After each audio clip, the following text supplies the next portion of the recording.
wardegdega cabdirashiid janan ayaa dowladda Kenya ku eedeeyay inay garab siiyeen waxa uu ku tilmaamay qaswadayaal uu kala jeedo ciidankii saaka laga saaray xero ay ku lahaayeen duleedka degmada beled xaawo taabacsanaa maamulka Jubbaland ee ka amar qaata Axmed Maxamed Islaam Axmed Madoobe xilligaanse maxaa ku soo beegay eedeyntan adag cabdirashiid jananse fariin ayuu hawada u mariyay dowladda Kenya Jubbaland war ayay ka soo saartay wixii maanta ka dhacay duleedka degmada beled xaawo wararkii ugu dambeeyay ee macluumaadka dheeraadka ah ee ku soo kordhay khasaaraha ka dhashay ayaan doonayaa inaan muuqaalkan idinkula wadaago soo dhawaada saaxiibayaal haddii aad nagu cusubtiinna nagu soo biro ka mid noqo saaxiibada inagu xiran aragtidaadana qaybta faallada ama commentiga kaga soo jiiba hagaagkan ku bilaabo taliyaha nabad sugidda Jubbaland ee dowladda federaalka Soomaaliya u magacaawday dhawaan cabdirashiid janan ayaa guurdhow tagay xerada saake laga saaray ciidamadii ka amar qaadanaya Axmed Maxamed Islaam Axmed Madoobe ee Jubbaland taabacsanaa xeradan oo dhacdo duleedka degmada beled xaawo oo 5 kiiloomitir u jirta isla markaana lagu magacaabo Tuulo Amiin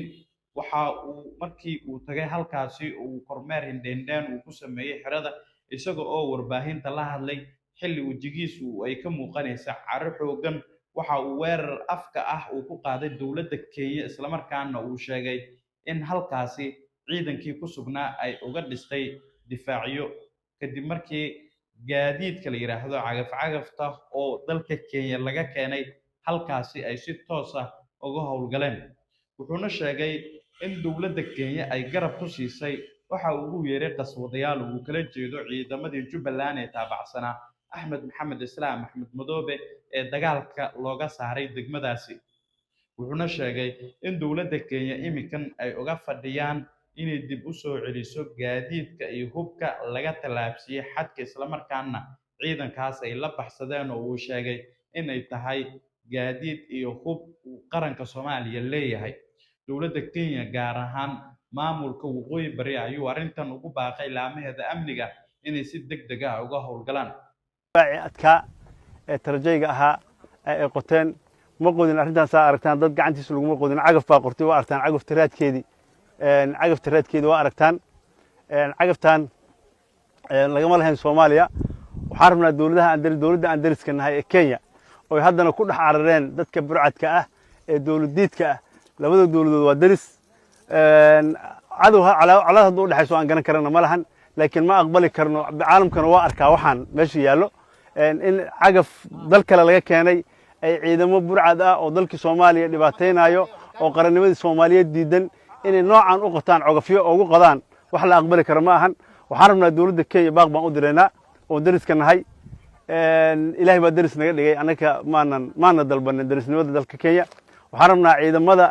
baa gaadiidka qaranka Soomaaliyeed uu leeyahay oo calaamadda booliska ku buufsan oo kuwa militariga ku buufsan oo lala galay gudihiina baawartaasaan rabnaa inaan helno oo aan ka helno dowladda Kenya mana jirto war rasmi ah oo ka soo baxay dhinaca maamulka waqooyi bari ee Kenya oo ay kaga hadlayaan eedan culus ee uu u jeediyay cabdirashiid janan taliyaha nabad sugidda Jubbaland geesta kale waxaa jira oo sii kordhaya khasaaraha ka dhashay dagaalkii saaka ka dhacay duleedka degmada beled xaawo gaar ahaan tuulada la yiraahdo Amiin waxaana sii kordhaya khasaaraha dhimashada iyadoo warar soo baxay ay sheegayaan in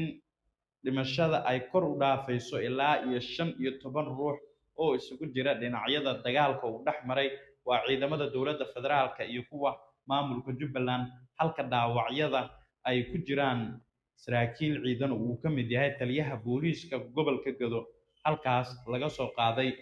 waxaana diyaaradaha qumaatiga u kaca ee ay dowladda federaalka isticmaasho ay ka degeen degmada beled xaawo iyadoo uu halkaa ka soo qaadaya dhaawacyada saraakiisha iyo ciidamada ku waxyeelowday dagaalkii saaka ka dhacay duleedka degmada beled xaawo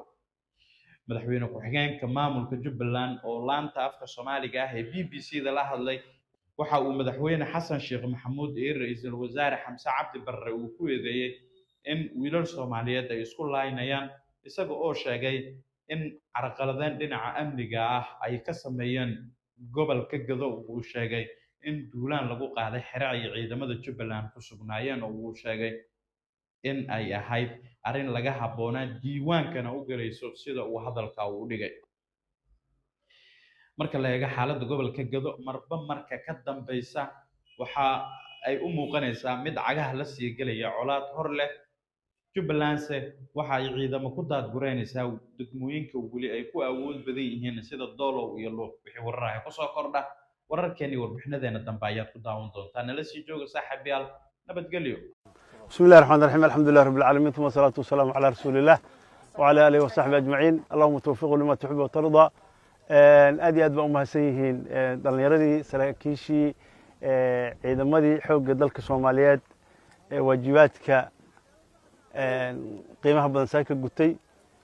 waxaad aragtaan waa dhufaysidii cadowga ay qoteen saaka